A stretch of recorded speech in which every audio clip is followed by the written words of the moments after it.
आजचे चंद्रग्रहण खग्रास चंद्रग्रहण ग्रस्तोदित फाल्गुन शुद्ध पौर्णिमा मंगळवार 3 मार्च 2026. मुंबई येथील सूर्यास्त समयीची ग्रहणस्थिती. स्पर्श 15:20, सम्मिलन 16:34, मध्य 17:04, उन्मिलन 17:33, मोक्ष 18:48. वरील वेळा संपूर्ण भारतासाठी आहेत. ग्रहण दिसणारे प्रदेश भारतासह पूर्व आशिया, जपान, रशियाचा मध्य व पूर्व प्रदेश, ऑस्ट्रेलिया, न्यूझीलंड, संपूर्ण अमेरिका, कॅनडा, ग्रीनलँड, दक्षिण अमेरिका व अंटार्क्टिकाचा काही प्रदेश या भागात ग्रहण दिसेल. हे चंद्रग्रहण भारतात ग्रस्तोदित दिसणार आहे, म्हणजे ग्रस्त असल्याने चंद्रबिंब उदयास आलेले दिसेल. भारतात कोठे या ग्रहणाचा स्पर्श मध्ये दिसणार नाही. गुजरातमधील राजकोट, वेरावळ, पोरबंदर, जामनगर, जुनागड, गांधीधाम या प्रदेशात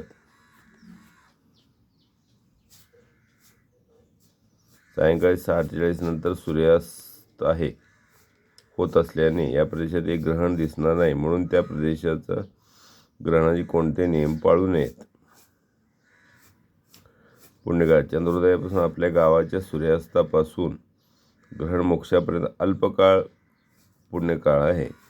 वेदरम. हे ग्रहण ग्रस्तोदित असल्याने मंगळवारी 3 मार्च 2026 सूर्योदयापासून मोक्षापर्यंत सायंकाळी 6:48 पर्यंत ग्रहणाचे वेध पाळावेत. बाल, वृद्ध, आजारी, अशक्त व्यक्ती आणि गर्भवतीने मंगळवारी सकाळी 11 पासून वेध पाळावेत. वेदकाळात स्नान, देवपूजा, जप, श्राद्ध, नित्यकर्मे इत्यादी करतात. वेदामध्ये भोजन निषेध आहे, म्हणून अन्न पदार्थ खाऊ नये. मात्र वेद काळात इतर आवश्यक असे पाणी पिणे, मलमूत्रोत्सर्ग करणे, झोप करणे ही कर्मे करता येतात. ग्रहण पर्व काळात म्हणजे आपल्या गावाच्या सूर्यास्तापासून मोक्षापर्यंत सायंकाळी 6:48 या काळात पाणी पिणे, मलोत्सर्ग ही कर्मे करू नयेत.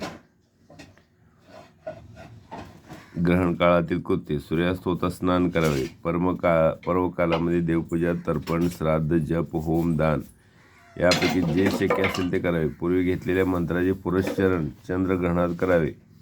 ग्रहण मोक्षानंतर स्नान करावे. अशौच असता ग्रहण काळात ग्रहण संबंधी स्नानदान करण्यापुरती शुद्धी असते. ग्रहणाचे राशी परत्वे फल. मिथुन, तुला, वृश्चिक, मीन या राशींना शुभ फळ. मेष, कर्क, धनु, कुंभ या राशींना मिश्र फळ. वृषभ, सिंह, कन्या, मकर या राशींना अनिष्ट फळ आहे. ज्या राशीला अनिष्ट फळ आहे त्या राशीच्या व्यक्तीने आणि गर्भवतीने हे ग्रहण पाहू नये.